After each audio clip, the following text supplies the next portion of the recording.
Ladies and gentlemen, a shed update, and a very warm shed update. And I shouldn't drink coffee while I'm out here in the shed because it's we have to do these early in the morning because as of this video, we're going through a stretch here in Oklahoma where temps are like 105 to 110 for like 2 weeks, and might be a little hiatus in the shed, but even you know, 3 or 4 o'clock in the morning, it's still warm in here. But anyway, we will try to press on. A light shed update. I got a few other things I got to show later on when it is cooler. So, where to begin? A little newer stuff. And one is, I go to, I won't say craft stores that sell kits, and they have returns. And I picked this up because it was cheap, and you can read the little note there. Customer says the kit is broken pieces. So I went and opened it up, looked it over. Nothing's broken except for it's missing the 2 little balls on top of the starter destroyer. Other than that, hey. And you know, I like my spaceships, and it was cheap, and it's one of those always checking the clearance bin, because now there is sometimes you do get, I won't say stung in the clearance bin if you go and look. I have bought kits that actually was missing pieces. I don't know if the modeler actually did actually lose it, or didn't come with it, or they actually just needed that part and then took it back, because I do know a lot of people have done that throughout the years. But anyway, that's another topic for another day. But anyway, we're adding another Star Destroyer and Death Star 2 to the art. I've been wanting this kit to come out for a very, very long time, and that is the Meta Luna Mutant. And where is it? It's over there. But anyway, I can't reach it. They have a fantasy box that you get in the old Aurora ones. I bought that because you couldn't get a kit at the time, and I bought a 7/8 inch action figure to go with the box because it was pretty close to 1/8 scale. So Atlantis comes out with the 1/12 scale mutant here, and it's one of those. It got to the acetate stage, the sculpting stage, but it never they never did get it to kit form. Someone actually got the acetate, made a molding of it, basically sent it to China. China scanned it and basically broke it down in kit form and kitted it. And there's an actual and I was trying to get it, but I didn't want to really, I'll be honest, didn't want to pay the money for it. You could get a kit of this before Atlantis had it, and I was trying to save up, try to get that. But anyway, other than that, that was the only way you could get it until they come out.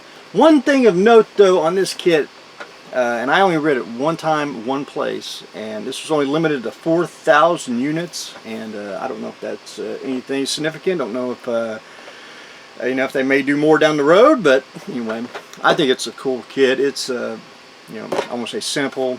It's just simple, fun, and you know, iconic, classic kit. But anyway, adding the Meta Luna to the art. One more kit, because it is hot out here, and we got a couple other things we need to discuss. G.I. Joe. G.I. Joe Monogram came out with it, or excuse me, Revell 82, 83. Now when I saw them, I really didn't want them. They were basically the same as the toy. Basically, they took the toy, broke it down, made a kit. Which, at the time, you know, why get the model and put it together when you can buy the toy it's already made? You know, that was just my philosophy on it. So, 40 years down the road, they come out with another kit. Not Revell, but Flame Toys. Flame Toys came out with 4 Joe kits. Storm Shadow, Snake Eyes, and they both each get a motorcycle. I don't want the motorcycles. If I did, that'd have to be really cheap. I'll get the Snake Eye one. There's a way for me to get one at a cheaper price. So anyway, but I did pay full price for him because I figured he'd be you know, I won't say a little harder to get. And 1/12 scale, which is, I want to say, the standard scale right now. G.I. Joe Classifieds works out real well. You know, you can do the figures and then, you know, get the kits too, you know, and interchange if you really, really wanted to do it. I think they're cool. I like Flame Toys. They have I want to say, a unique selection of kits. The only thing, my personal opinion, getting a little up there in the price range, which I know everything goes up and everything, all that, license fees and all that good stuff. But other than that, I think it's pretty darn safe. But anyway, I haven't bought a Joe kit in almost 40 years, you know. So anyway, well, I can't say that. I have bought a Joe kit later on. Basically a collector down the road, but anyway, other than that. So we're adding another Joe kit to the art, and I'm kind of having a dilemma. The Joe kits are vehicles. You get the motorcycle, the Mobat, which is the tank, and the Vamp, which is the Jeep. And have to add the figure up there to it, which I thought about leaving it down here, but anyway, we like to keep everything organized here inside the art. But anyway, very cool, and maybe one day we'll be able to hopefully build one. Everyone's seen it during the build time. Trek Fink's going to go somewhere in the annals of the Star Trek shelf there. Very fun build, fun to mash up. And I was trying to think of it. I'll have to think of later on down the road, you know, is there anything in here that, you know, can mash up together like this? That was just a fun build, and you know, don't want to recapture the glory, but want to try to do something else, you know, like do Star Wars or, you know, whatever we could find. But anyway, we're adding Trek Fink to the art. And speaking of built-ups, I have things hid around the house, which I probably shouldn't have, but I do have some built-ups that I did not. Most time when I build up something, it's for someone, or if I do build up something, it's for something, or if I do build it up for fun, for me, somehow, you know, someone like, can I buy that? And I usually end up selling it. But anyway, that's the Pegasus Hunter Killer. I did build that, and I had a box in the closet. I didn't know what was in it. I opened up, and there was two things in here. One was the Hunter Killer. Not too bad. Of course, my style of painting silver, I didn't want the real shiny, you know, metallic, you know, color. I wanted more dull, battle worn. It does light up.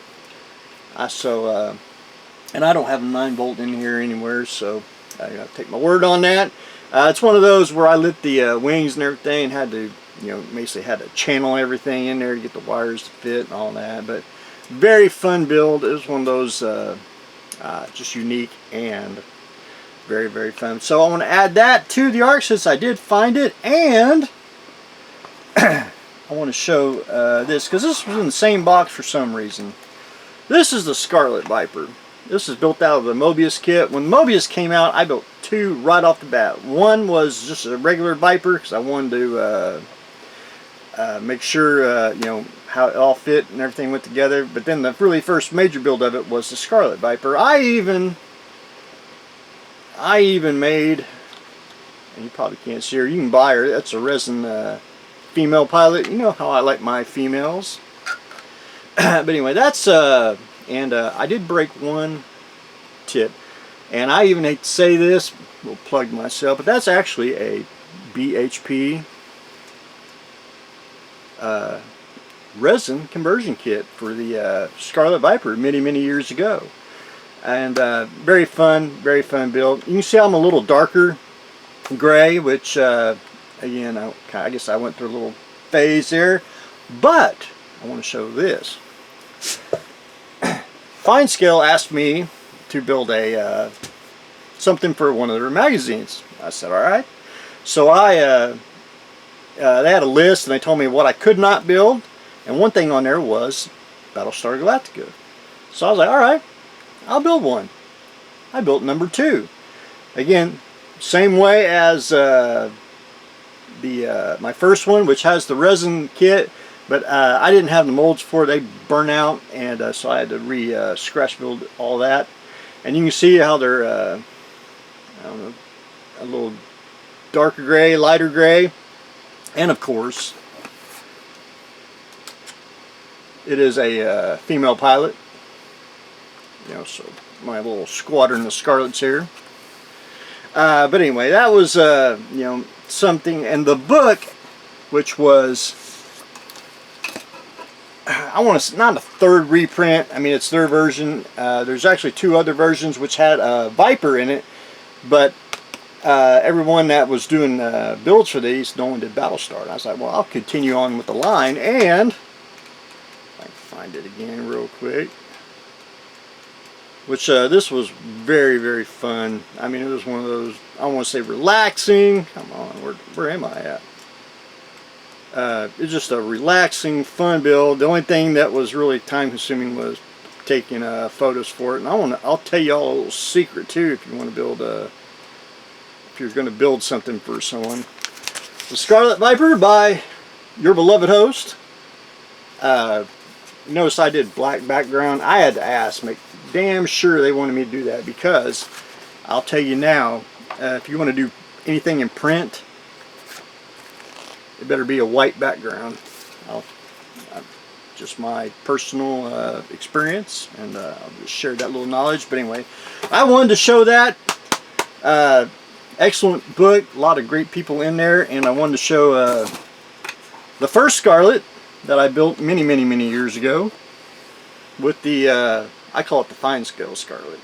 Anyway, a tale of 2 Scarlets. But anyway, I'm going to add both these built-ups to the art, which I don't have too many built-ups in here, but anyway, if there is some, I will add. But anyway, that's what I got going on today, ladies and gentlemen. We are adding the Scarlets. We are adding Terminator, adding Trek paint, and we're adding some G.I. Joe to the art. But anyway, that's what I got going on today. Stay tuned for the next exciting episode.